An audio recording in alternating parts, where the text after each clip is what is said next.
Oh, hi everyone, and welcome to another episode of the Humans and Wildlife Show.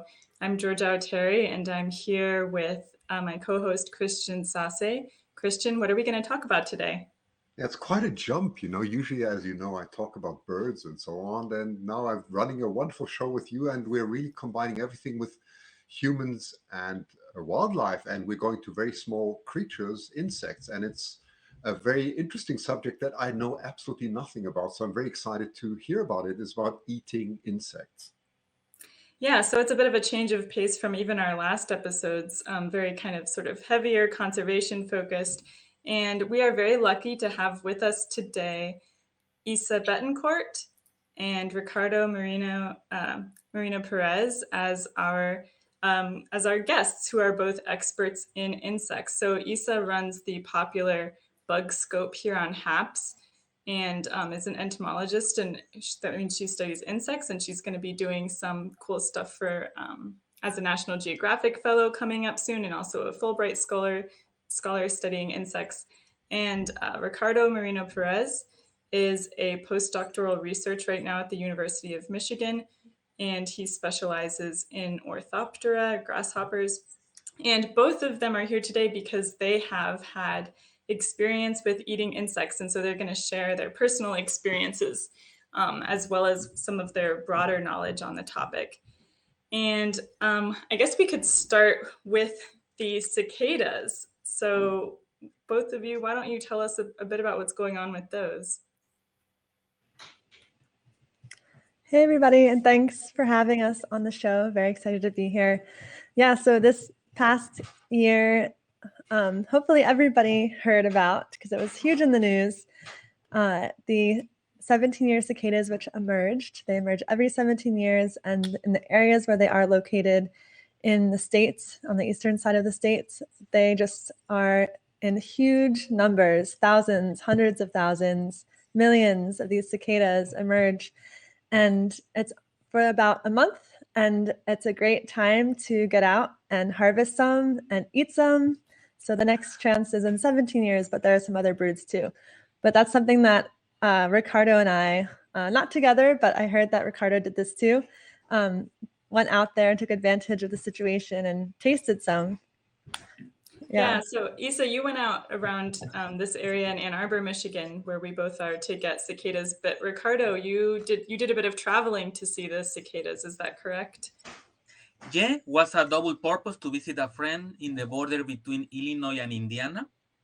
So we drove down there, and it was really kind of strange because it's supposed we were aiming to go there to listen the cicadas, but because it was some kind of cold front or something, it was delayed. So for us, it was even better because it was a delay, like a week or 2 weeks. Then the only things we found were not the singing ones, but the young ones that were just emerging in in the ground. So we just basically grab them and cook them with olive oil, onion, and a little bit of bacon, and they were delicious. The adults, the only tricky thing is you need to remove the wings because they can be a little bit strange to eat. But the uh, recently mold into adults, they were delicious. So I don't know. Ricardo, I'm just curious, from when you say delicious, what exactly do you mean? I think you have to It's explain that. strange because sometimes it's hard to compare something. For instance, I don't know how can I tell someone what's the taste of chicken if they haven't eaten chicken. So But I don't know. does it taste like something that we know? Maybe like a peanut butter. I don't know. It's quite strange, but maybe Isa can share with us what do you think they taste like. Yeah, I think it depends on how you cook them. And when I ate one raw, I didn't eat one raw this time around, but I ate one raw many years ago, and it tasted a lot like pistachios to me, very nutty. And I knew that going in, and I was even still pleasantly surprised at how much it tasted that way. And then when I had them this time around, I kind of agree with Ricardo, where it was really hard to describe what they tasted like. The ones that were we cooked them in two different ways, and after I describe how they are tasted each way. Maybe I'll play this teaser trailer for a video that I'm releasing on Tuesday that I've been working on this spring. And yeah, and so we boiled them for one platter, which was cicada cocktail, kind of like shrimp cocktail, but with cicadas. And boiled, they taste kind of like, they remind me of, I don't know if they taste this way, but they remind me of crab because the meat had a similar consistency to me, at least in their nymphal stage. And then later, when we tried roasting them, I can't really describe what it tasted like, but maybe a little like roasted nuts or something like that, kind of mild, but they tasted really good roasted. I totally recommend putting them in the oven so they're kind of crispy, and that's my favorite way to eat them. Yeah, well, so yeah, you mentioned this teaser video, and you put quite a bit of effort into actually documenting this round of your cicada eating experience. So maybe we could watch that now. Yes? Yes, I will try to play it with the uploaded version, but it looks actually black over there, so I'm not sure if it'll... Oh, it is working. Oh yeah, because it starts off dark. Okay. Okay. Okay, let's bring it up. Let's bring it up, yeah. Oh, 2 people pressed this at once. One sec. We'll make it full screen. Yeah. Oh, I'll let you do it. okay.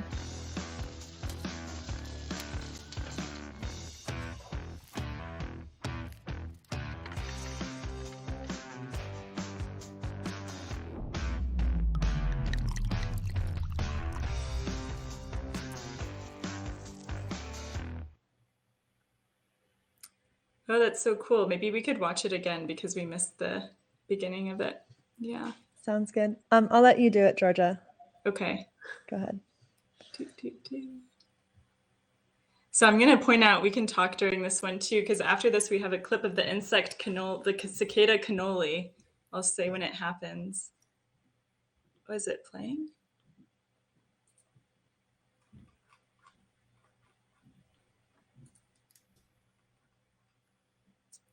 Interesting.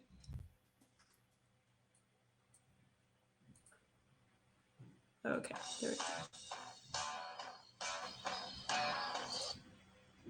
go. Could you play it, Isa? It doesn't seem to be working for Yeah, I'll try. restarting.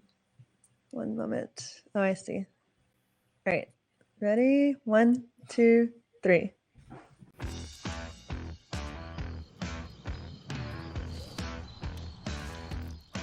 So you're like looking for the cicadas, they're outside. Here's seasoning them, smoking them. Some of natural history, of course, is included. Here's the roasting, which I like the best. And then we covered the roasted ones in chocolate.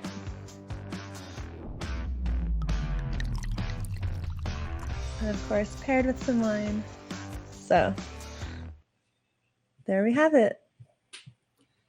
Nice. Yeah, we have another video. So this was a behind the scenes in the making video of What are you guys eating? like I was Cicada cannoli. eating the cicada cannolis. Cicada cannolis. A little exuvia, they're filled with... Georgia, you're a vegetarian. How's that? Also, well, maybe I could let Isa and Ricardo explain, but so these are actually just their shells when they molt and they change life so what did you stages. You fried them? Oh, they're going to explain here in the video, I think, yeah. Sanitize them. I see.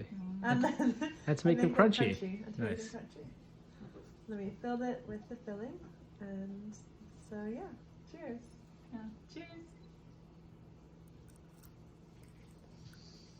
Yeah, so there's sugar and ricotta cheese in there. You can see on my face what I think of it. What do you think of it, Georgia? Put it into words. They're surprisingly good little Well, covering. Okay, now we know. Oh, Just like I can't. Sort of crisp. Your mom's nodding. You had one already, right? How do I make did. this video go away?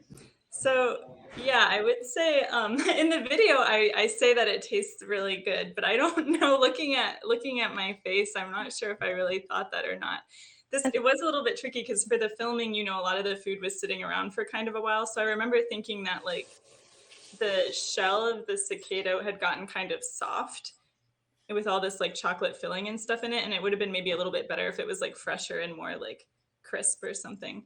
But yeah, as Christian and Issa sort of mentioned, that was actually a vegetarian version. I wasn't eating the cicada, I was eating the cicada byproduct in the form of just its shell that it left behind after molting. Yeah. No cicadas harmed in the making of the cicada cannoli. Maybe it's Yeah. just I think interesting. Sorry, go I was on. going to say, I think the reaction too comes from like we're not used to eating exoskeleton of insects, and I don't think that I'm not sure that we took off the front legs, and the front legs are really hard. They have really hard exoskeleton. They're very heavily sclerotized, which means they're going to be a little pokey. So I'm not sure if we took them off or not, but that would probably help because it's a new food, and when you taste something new, your body's processing like what's going on. You're taking in this new information. Is it okay? Is it not okay? You don't really know right away. It probably takes a little while to feel comfortable with it. So that's my interpretation. It was our first time ever eating those cicada cannolis. Yeah, Isa, recently when you had this wonderful live stream and you were showing cicadas at night, it was very intriguing. I've never seen anything like that. Unfortunately, we don't have that where we are. I did read up a little bit about it, and I was absolutely intrigued. I think they're estimating maybe billions or even 1 trillion cicadas. If that is true, that is an incredible amount, because if each of them weighs about 1.2 grams, then that amounts to, I did a rough estimate, to about 15 million people or so. That's about 5% of the US population in total mass. That's incredible. So That's fantastic. Yeah. And so kind of going off of that, the reason why there are so many, or one of the reasons, is that it's part of like their survival strategy in a way, because they only emerge every 17 years. And when they do, they emerge in such big numbers that nothing can possibly eat them. They satiate the predators, and then also because they emerge only every 17 years, there's no predator that can specialize on them very easily. So there's no like birds that can rely on them as a food source. And so that's part of why they had this big boom in population. So by eating them, we're celebrating and kind of being a part of this like process, I'd say. So yeah, I always think it's interesting that people who study insects like Ricardo and you, Isa, have invariably eaten their animal that they study, whereas people like Christian who study birds, or me who studies bats, we don't go around being like, yes, we could eat our animal and more fully enjoy and appreciate our study organism. But yeah, I mean, so a lot of people in the comments are grossed out by the eating of the cicadas. I don't know. We want to hear from you in the comments. Would you eat a cicada? Would you not eat a cicada or any other insect? But I actually found a quote from Aristotle talking about the best time to eat cicadas, and he was talking about eating them in the nymphal stage is best, which is, I think, Ricardo, what you mentioned, the stage that you mentioned eating them at. And so I think it's interesting that our perceptions, it's really cultural, it's specific to a culture in time and place, how acceptable it is to eat insects, or, if it's even a necessary food source in some place. And Ricardo, you had some really cool images of, if you don't mind me sharing, of some of your experiences eating insects. So what is going on? Where are you here? And what are you about to put in your mouth? Well, there is in China, is in Beijing. If some of you have been in Beijing, in the very, very center, in a very, very downtown, there is this bizarre market when you can eat basically whatever animal you have in mind. Maybe you can find it there. So it's super bizarre, and I was there, and I was able to eat. I think those are grasshoppers, and also they have those are grasshoppers. So they just sell them, as you can see, roasted or something like that, and you can eat them. And other pictures you can see. I don't know if you can show other pictures in the same market in China. or do I need to change them? No, you need to change them, right, Georgia? Oh, sorry. Which do you want to see? The next one, I think there is a series of photos Yeah. from So China here's another one. that, as I can see, I think those are cicadas too. So Oh yeah. they pretty sure it's the regular one that is found every year. So it's the same. They kind of boil them and they also sell them like that. So that was also a cool thing to eat. And if you can show another one in the same market. I think let's see. What about? Oh, well, this one is really cool. So this one has all kinds of other animals there. Yes, and that this is an important point. When we mention insects, we know that spiders and centipedes and scorpions are not insects, so to speak, but in general sense, we refer them as insects. So I think they fall in the category. And I was able also to eat one of those black scorpions, and as Isa mentioned, basically the taste is has to do a lot of how they are prepared. So as you can see there, my face of that I am not exactly sure what I'm doing, but I am doing anyway. And I think in the next photo is I show the Oh, the scorpion, and oh, they well that's one this picture is of the different. grasshopper. So Oh, here I usually found it.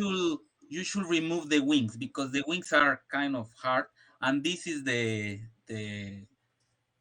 when I tried to eat the scorpion, this is what happened. I tried, but it was tricky. So well, that was the remaining of what I tried to eat. Oh, that's So after you finished with it. yes, after I tried to eat it, and it's very bizarre. They also sell what's the name? Sea stars. They sell so many bizarre things. So and unfortunately, other sad items as the how you call these fishes that look like that there are like swimming like this hippocampus or some Oh, seahorses. So they sell oh, a lot of stuff there that should not be sold. But well, I realized after I purchased all these things. But it was an interesting experience, and I don't know if there are other images because also so what other places have you eaten insects in? It looks like there's some here from South Korea. yes, in South Korea this is very popular. There are silk, how you call them, silkworm pupa. Mm-hmm. So the first picture, well, the one is above, is in South Korea, and the other is just from the internet. They sell the cans full of these things, and it's very popular in South Korea. In fact, my ex-advisor Ho Jung Song from Texas A&M, that is from South Korea, sometimes brought to the lab those cans, and you open them and then you eat them cold. This silkworm. Uh, pupa as a appetizer, as a snack. So as you, the three of you were mentioning, is tricky to eat them, but because we are not used to eat them, that's Mm-hmm. the thing, and it's quite bizarre because we are used to eat shrimps, lobsters that are arthropods as well, and they have a lot of even more legs or spines. So this is very, or this has to do a lot with the culture that we have.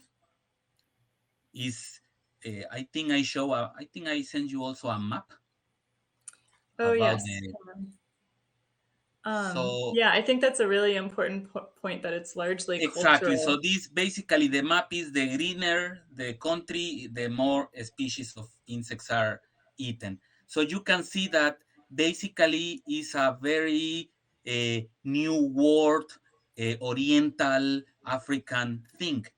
So So, uh, sorry, hold on. So the darker the color of the country, the more insects they eat there. the more insect species they eat. So you can see that basically in Europe, you don't eat insects a lot for a lot of reasons. Culturally, also because it's not as diverse as other countries. So a lot of that influence was brought to the Americas.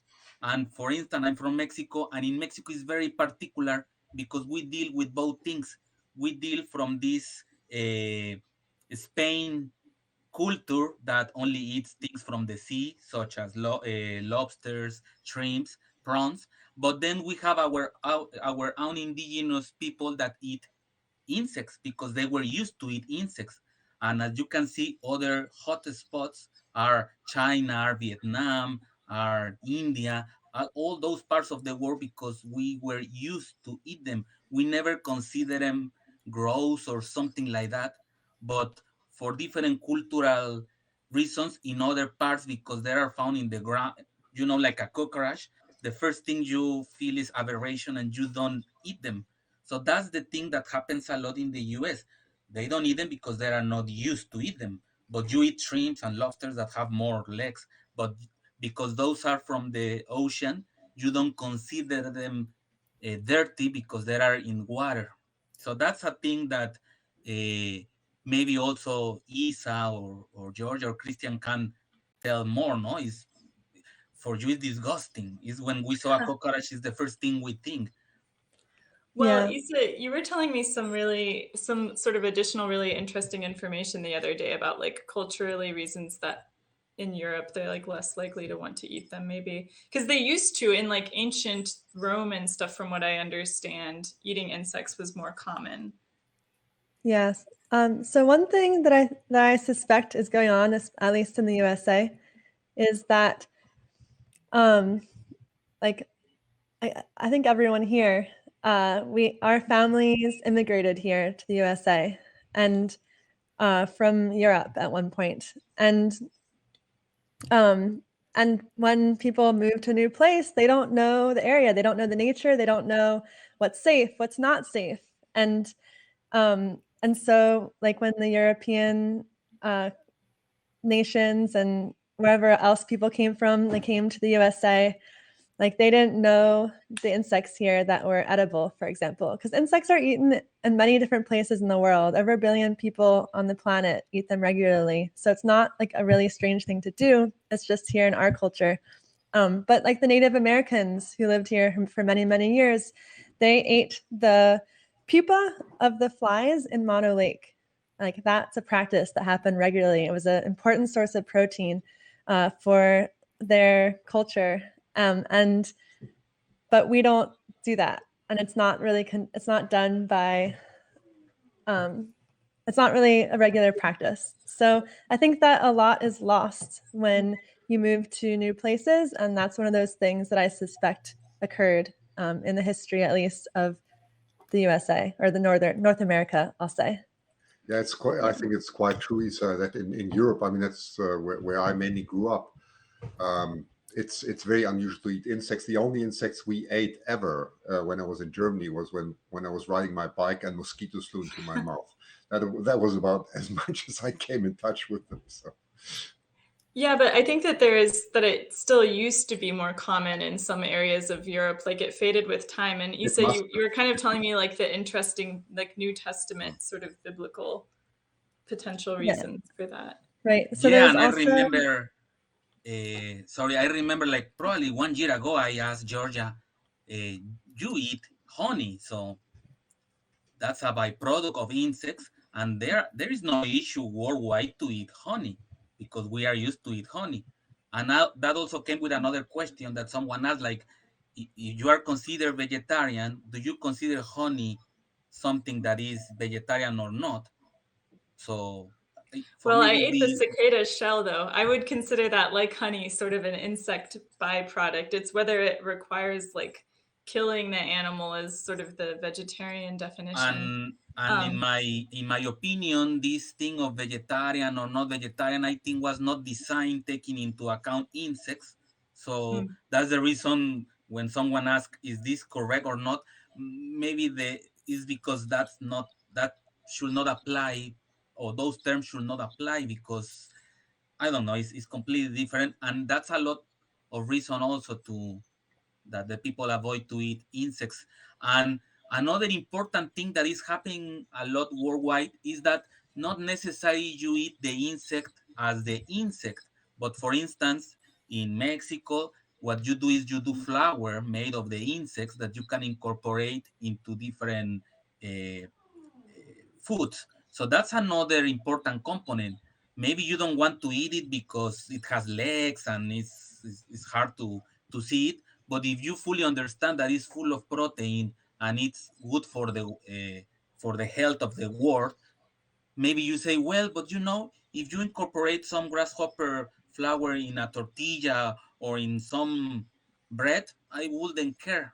I'm not exactly looking at them. So that's also could be a potential solution to start introducing that. Not exactly like showing you, hey, in this stick, eat the cricket or the spider or something like that. Yeah, Carrie has an interesting question here, by the way. She said, would vegans actually insects? Well, vegetarians do. We just learned that, but would vegans eat insects? Any comment? I can answer something about that. And one thing that I'll say is that depends on your reasons for being vegan, I think is one reason, because if you're doing it for environmental reasons, I think that eating insects is a good way to support a sustainable shift in the meat industry. It's important to remember that insects are animals. Insects are animals, so you are eating meat. Therefore, it's not technically vegan. So it really depends on the rules you've set for yourself and your reasons. But yeah, the insect cannoli that we showed earlier is vegetarian, but it wasn't vegan only because cannoli has cheese in it. So Yeah, there's that. Yeah, and I think, Molly had a really interesting comment. She said she thinks insects aren't as popular because of the meat industry in some areas. And that actually kind of links to something interesting I read, which is that one reason it's less common possibly for people in more northern latitudes when it gets cold to not eat insects is because insects tend to be so small there and not available year round that even long before the meat industry, people had to like hunt and kill big animals for a food source year round. And so they just, if you're already hunting and killing like deer and stuff like that, you have less reason to start eating insects, perhaps. Yeah, they may be small numbers, but I just have to come back to birds because I mean we very well know that swallows, eat up to 1,000 or 2,000 mosquitoes per day. But the swallows migrate, right? And exactly, Georgia, they migrate. And if you go to the Arctic, there's such I mean, you probably know that there's such an increase of Arctic mosquitoes, and it's actually becoming a pest. They don't have enough migratory birds even to take care of them anymore. So the masses of insects are huge. So from a volume point of view, yeah. No, and of course, if we talk with science, with data, we fully understand that the insect has a better energy conversion.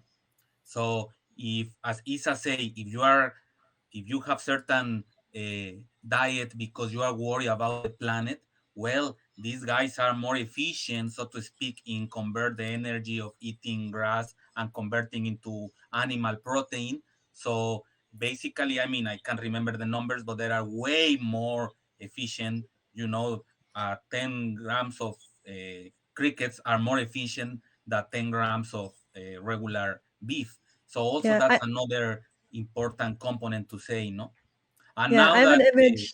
Sorry. I have an image that I can bring up to kind of help with that point. So one moment. Here it is. I'll make it full screen. Yeah, so they're super efficient because they don't produce heat like mammals do. More of what they eat turns into muscle and whatever other stuff, all the guts and whatnot that we can enjoy and get nutrients from when we eat them. There's one number missing there for chickens. I think it's 2, but I'm not sure off the top of my head. But this can show you, this is how many times more efficient, or wait, sorry, how much feed it takes to make the same amount of animal. So yeah, hopefully that gives people some information. Isa, can you just explain that very quickly? It's very difficult to grasp so much Sure. on the screen. So crickets need 2 kilograms of feed for every 1 kilogram of body weight. Mm-hmm. And then pigs need like 2 times that amount, and cattle need 12 times that amount, and sheep need 4 times that amount. And chickens, let me see if I have that number. It just didn't show up. That's interesting. I'm missing the number for chickens, but this comes out of a report from 2013 from the FAO. So. And exactly as we are moving in cars from petrol to electricity, or the same with energies, clean energies, I think we are going to move eventually to eat these kind of things because are more efficiently, and that's all. Then we can work in the flavor and other stuff. Well, that's other thing, but energetically, this is better for the planet. So eventually, I think it's going to prosper. Yeah, what other reasons do you two have for eating insects? So that's more efficient, more energetically efficient, which can help us conserve other resources and like mitigate like negative effects associated with like the meat industry.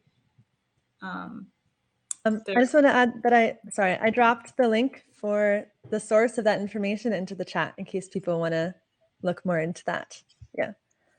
Great, But thanks, Lisa. another reason that I think it's interesting to eat bugs is that there's a lot of different insects to choose from. So a lot of diversity in what you can try from around the world. Maybe if you're a foodie, it gives you a whole list of new things you can go around and try. And so I think that's one exciting, it's kind of simple, but one reason to go explore the insect world, to explore the different tastes that Earth have to offer.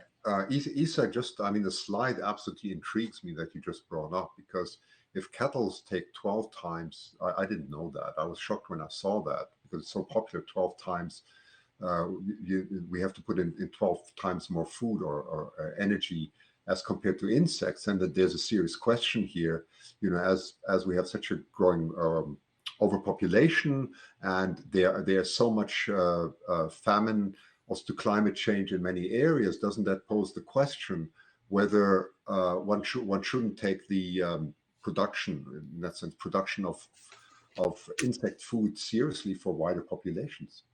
What do you think? Or you're on Yeah, mute. definitely. I was saying it's definitely a direction that we want to go with the world, to rely more heavily on insect meat. And going off of that too, one of the reasons, at least in the Americas, why production is a little bit on the slow side, because right now if you go to the supermarket, there are supermarkets like, I know in the Philadelphia area, Mom's Organic Market is a supermarket you can go buy crickets and mealworms and other things like cricket chips and things at, but it's kind of expensive. And that's because it's still a sort of novelty thing in these areas. And I'm not sure how things have come along, but like back several years ago, at least, the automation just wasn't in place. So the companies that are producing insects for human consumption just don't have the automation to compete with the poultry industry or with the red meat industry. But I think that's generally starting to change. Another thing too is that in the past, the FDA, what does that stand for again? The Food and Drug Administration. Drug Administration, yeah, that manages food regulations. They had rules. The only regulations for eating insects were not like, oh, like this is how insects must be prepared or kept clean. The rules were only rules about what can't be in your food regarding bugs. Only like a couple legs of insects can be found in every 100 pounds of chocolate. Like rules like that. Sorry, guys, but rules like that are what existed about eating bugs, and that's starting to change too, to give more guidance so that more restaurants and food trucks and different places can start offering food under the regulations, which is very exciting. Precisely answering the question of Georgia of why I eat them, I think we can show the second round of my pictures that all are named edible something. Okay. So because I am from Mexico, and my whole point of this is I eat them because they are there where I grow up. They are there, and also they are quite abundant. So, for instance, in this case, that's an agave. Is very similar plant to the one that they use to make the tequila or mezcal. And if you look there, then you can find this red larvae of a moth. I don't know if the next picture has the picture of the moth, but those caterpillars are, because they are there, we just prepare them, we smash them with some avocado, and you can prepare a guacamole. And I remember my grandfather used to prepare them, and I didn't know when I was a kid. And I remember just like I was saying, oh, this guacamole has some tomato there because it's red, and it turns out it was the caterpillars there. So That's so cool. I don't know Wait, is well, this the one you're talking about with the moths, Ricardo, or no, is but it a but different we one? can. I mean, if you just pass all of them, I can quickly talk about Okay. all of them because all of them are very abundant in central part of Mexico. This is a huautle. Well, that Oh, was a sorry. huautle. Go Uh, ahead. Oh, this well. aguautle, this is the eggs of the water boat men. I don't know if how many people know insects, but these are some kind of true bugs that live in the ponds.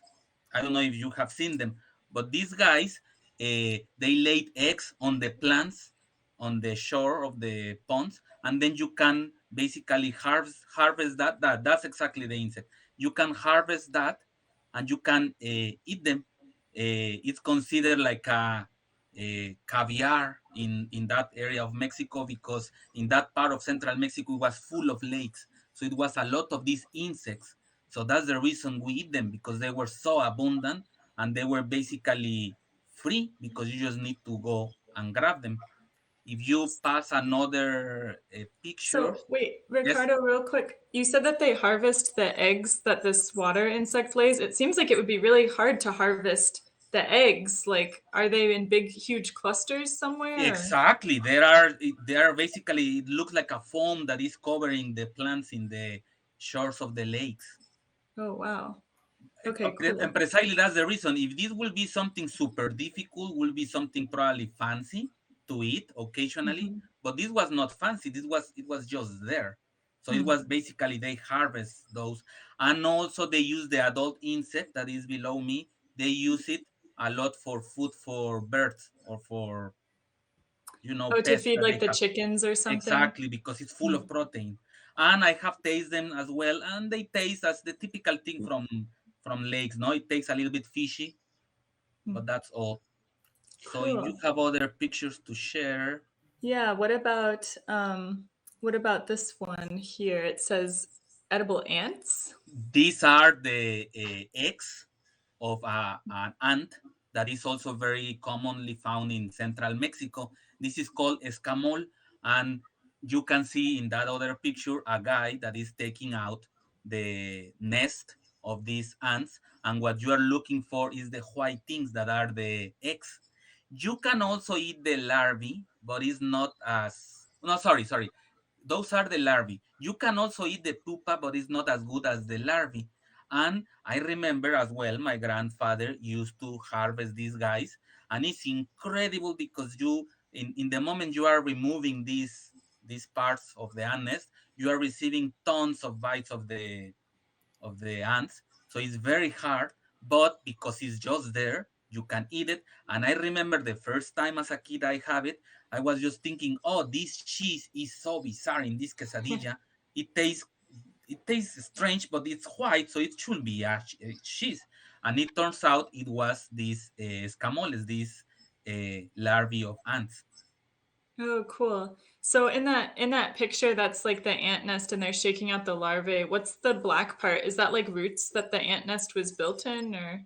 Probably, yeah, I think it's that part. And the same, these are very close associated to the other agave plant that I showed you, of this kind of dry part of the Mexican plateau. So it's quite common that Okay, these are cool. not exactly super abundant. I can accept that, but still you Hmm. can find it in a good quantities. I see. And then what's this all about? This is a fantastic story. Not my grandfather, but my grandmom. I remember when I arrived to the countryside and I saw plastic bags full of these true buck. I think here in US they call them mesquite buck. Oh, I think It's a nymph. It's not the adult. A mosquito bug. And I remember my is it um those? no, those are that images is from the previous one from the lake that it appears since the Aztec codes because it was Oh, I eaten by see. the Aztecs way before the people from Europe came. So that was just to show that they were eaten before. And these guys, I remember my grandmom have them, Like and this? exactly like that, you can prepare them in some guacamole or with some salsa. And I don't know if you know these true bugs that are very close related to the sting bugs, and maybe you have smelled them. Hemiptera, correct, is what they're Yes, called. hemiptera. I So think this I think this is them. yeah, these are the sting bugs that are also eaten in Mexico. And what is really cool is that when you buy them, you feel like a cinnamon explosion in your mouth. And that's the whole point of feeling that. I don't know, maybe people here have eaten sushi when you add the wasabi, that is kind of that, a strong, explosive flavor, is very similar to that. So that's what we do that, no? And again, Wow. because they are abundant, it's not because we just happen to, oh, let's eat them. No, it's because they are there. So we just grab them. And as I was telling, my grandmom have them in a container, and I was just like, "What is this?" And she mentioned me, they are in the mesquite trees. So I just go there and I grab them, and then you can incorporate them in the salsas, or you can just toast them and eat them. And as Isa mentioned, usually we try to remove the legs because sometimes that can be a hard part to eat. And there is a woman that is selling them, but because you eat them alive, in this case, well, they need to be in a plastic container because if not, You eat they, them alive? some of them. That's the whole Wow. point. And it's super cool. Put them in the tortilla because you need to eat them fast because if not, they just stay.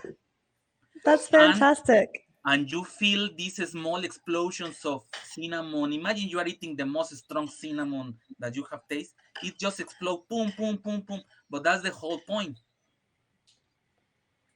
Wow, Wow, that's so cool. that's really cool. Yes. What's the species name for that? If you don't mind, if you have it off the top of your head. I don't have it right now. It's a pentatomid. It's Mm-hmm. Yeah. and the other is Tasus gigas. The other is the mesquite bug. It's a Mm-hmm. corady, but those are very Cool. popular. And even they have some religious meaning in some places. So that's an Oh, important cool. component. So Ricardo, is that more a tradition in rural areas or is that also in the cities? Well, of course, it's more traditional in rural Mhm. areas because it's where you have still vegetation.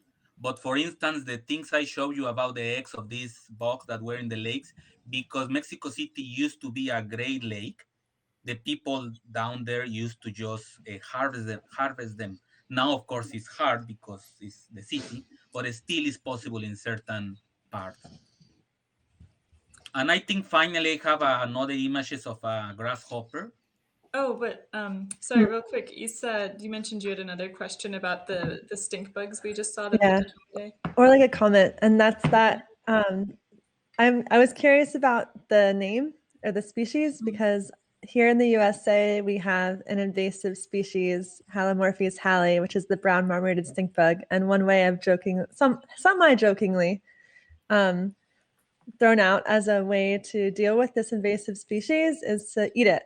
And the closest I've found when it's come to that species or close relative being eaten is I know that I found in the literature that there is some place in Africa where they eat another member of the same genus, Halleys, where they like remove the wings and things like that. So it is really cool to hear from you, Ricardo, about the experience of eating them live in Mexico. And I would not have guessed that they were eaten live, and it makes me really curious to eat one.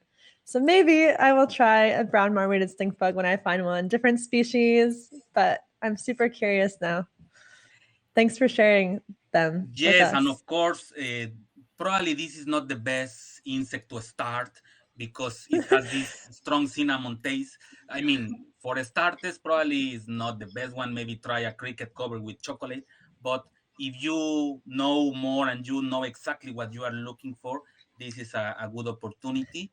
And I think I have another last picture of the grasshoppers. I have one more question too, if you Yes. don't mind, about them, or one question as well, and that is, when with these stink bugs, of course, what they're famous for is stinkings. I know that certain species though don't emit as much of an odor as other ones do, because there's probably like several hundred species of stink bugs. I don't really know the numbers, but do these ones have an odor that they emit too, or are they a less stinky type of stink bug? Out No, of I think curiosity. they are as sting as the others. You know, Okay. a lot of people consider that smell bad or not good, but you know, when I'm in the field and I smell them, sometimes they don't smell as bad as you think. They smell like sometimes like apple, like something like that. I think it of course depends on what they are eating. You associate Yeah. them with food. You're like, oh, it smells like I'm ready for a snack. Maybe. Yeah. I don't mind the scent either. Maybe because I know where it's coming from and I know that it's not going to bother me. But One And thing of that, course, particularly the reason that you are eating them alive is to exactly have this explosion in your mouth. Once you cook them, of course, you are reducing the intensity. right. yeah, That's so let's cool. just bring up a question here from Kate that's just going through my mind too. Is of course with insecticides and people seeing insects as a complete nuisance. The question comes up with pesticides being used on a wide fields in rural areas, and then how that goes back into the human body. Maybe Ricardo, you can comment on that. Yeah. Go ahead, Ricardo, if you want to talk about that. Sorry, what was the question? I was looking for the name of the humiles for you. Okay. Oh, Sorry. We can only do one thing at a time. I'm just like that. So we're just wondering. Also, Kate was wondering in the audience, what about pesticides? Because in rural areas, you would also use pesticides, of course, to protect the crop and so on. So what about that coming back into the human body? Yes, of course. What I'm talking about, all about my experiences is that you go and collect in these hills, in these areas where you are not cultivating anything. So I with that, see. you reduce that. Of course, I am not an expert in pesticides, and I'm sure maybe some kind of pesticides can move from the cultivation areas. But as I remember, all these places were in non I don't know, areas that are not exactly used for cultivation, just the regular, I don't know, field, Mhm. not crops area. yeah. And I'll also share that this is something that I thought about with the periodical cicadas. They're alive for 17 years, nearly 17 years. And so, what sort of things are they accumulating in their body? And researchers determined that they do accumulate some mercury, but that it's comparable to what's found in some fish in the ocean. And so, because I'm just eating it once every 17 years, it's not, it's okay. Yeah. Yeah, but Yeah. aren't there different broods of these 17 years? So they do appear more often. Right. That's true.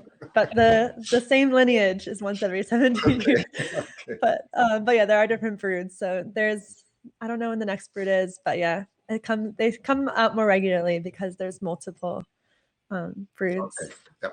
Yep. I found the genus name is Edessa, Ah, okay. Thank you. Okay, so, just for oh, knowing. thank you for putting that in And the chat. I remember I have a last picture of the grasshoppers. Oh, what happened? Yeah.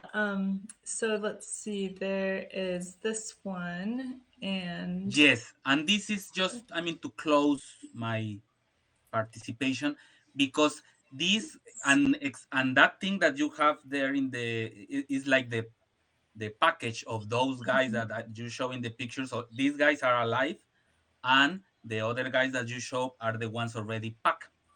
These grasshoppers, the same, are very abundant in Mexico. They are called chapulines. Maybe you have heard about them. And this is a very interesting point, because they are very abundant. So in the abundant in, and what you were talking about, these are very abundant in corn fields. So maybe with these guys, it's a more important thing to figure it out if they have or not certain pesticides or not, because this is very true. Even the common name is corn grasshoppers because they love to be in the corn Right. fields. Right. And the cool thing of these guys is they are very abundant in Oaxaca, in Tlaxcala, in the southern parts of Mexico. And there are harvests and there are sold in markets because it's very common to have them as snacks. But from the central part of Mexico to the north, there are also abundant, but because there are less indigenous people up there, there are considered plagues, and they just are spending a lot of money just to kill them, while in the south, they eat them. So sometimes it's just like, hey, just grab them and sell them to the people from the south. So it's really a cool thing that even in Mexico you can see the both difference of where are more or less indigenous people and where they eat them. And this happens a lot also in Africa. In Africa, there is a lot of problem with the locusts. So maybe instead of trying to eradicate them with a lot of pesticides, just try to harvest them and eat them. Yeah, Ricardo, when I think of Mexico, I always have to think of butterflies and so on. Are butterflies also part of the eating culture of insects? Yes, but not in the adult form, more in the larvae form. That's Okay. quite common in both butterflies and moths, but Mhm. that is also correct. But not the. I mean, if you think of a butterfly, is not a lot of meal there to eat, so it's quite common in the caterpillars.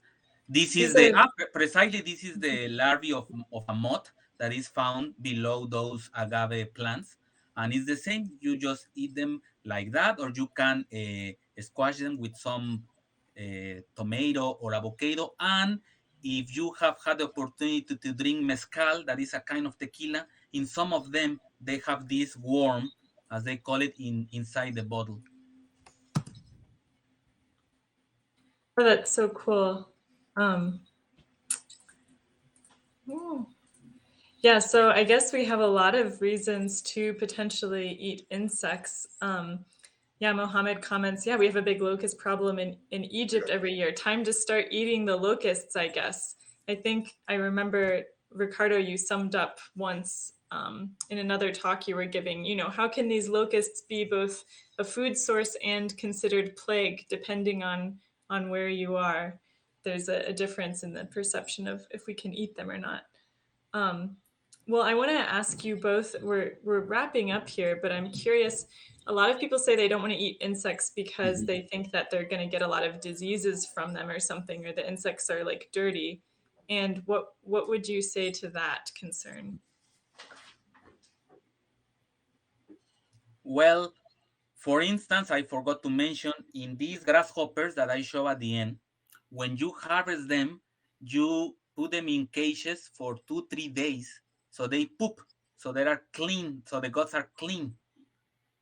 In other cases, you can feed them with cotton or paper. So you basically clean them to precisely reduce that part. But then, as other things, if you are worried about that, maybe you can try insects, but in this secondary way, like flour or things like that.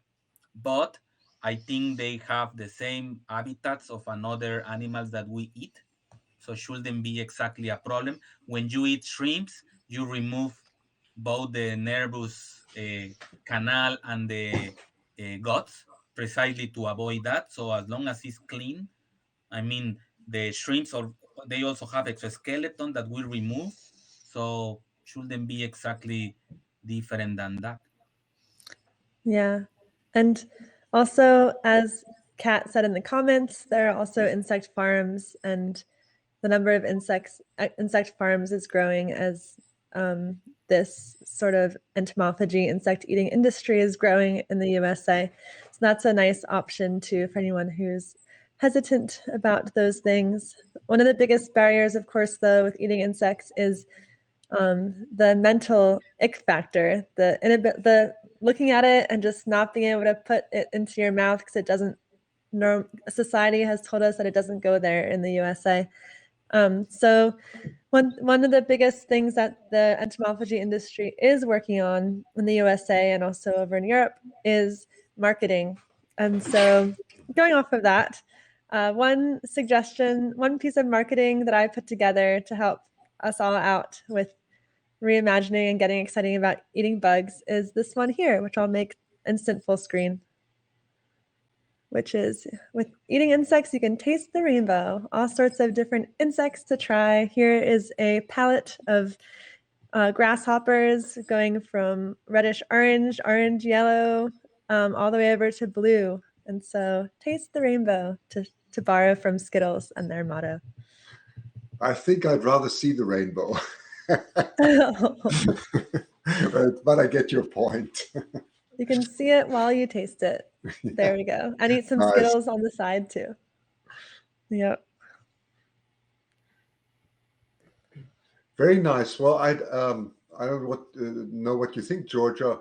This was really a great discussion. If there are no more questions, I'm just looking at our comments. I think we've gone through everyone in the audience, and I think that's maybe a good time to wrap it up. So thank you so much. I mean, I've learned a lot here.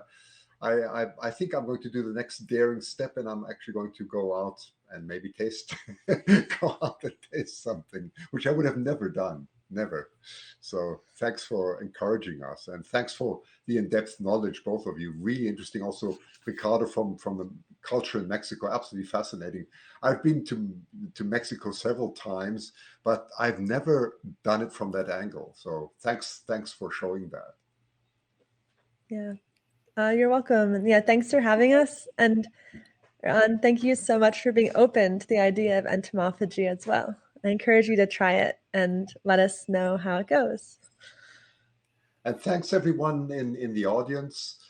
It's been wonderful. So next week, by the way, we'll probably, we haven't got a topic ready yet for next week, but it'll probably be David Hancock on one of many topics that he has experienced in his long in his long life as a wildlife biologist. So there'll be plenty to talk about. So we have a lot of interesting topics. Yeah, definitely. And so we look forward to hopefully everyone tuning in again next week. And this was a really fun episode for me because I also learned a lot from the people in the comments, all the people tuning in from different parts of the world about what eating insects looks like in your communities and your cultures. So thank you not only to Ricardo and Isa, but also to everyone in the audience for joining in today. And we look forward to seeing you at the same time next week. Bye, everybody.